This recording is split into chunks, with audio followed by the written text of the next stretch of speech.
Chapter 2, Where People of Faith Are Failing God. Are those who believe in Jesus smarter than everyone else? Somehow we looked up and we were able to see what others cannot. Can we point non-believers to the beauty of creation and our inevitable death, expecting them to conclude that Jesus died on the cross for our sins?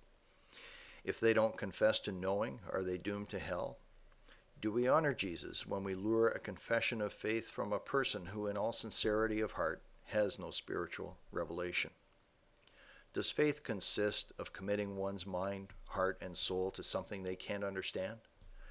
The Bible tells us that genuine believers are not smarter, more holy, or more forgiven.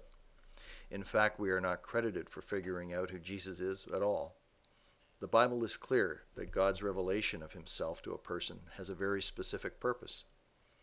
The Bible tells us just as clearly that those who are given the gift of faith must prove faithful.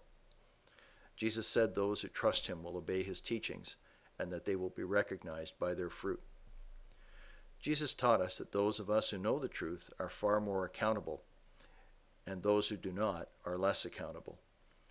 Jesus could not have been more clear, and yet somehow many have missed it.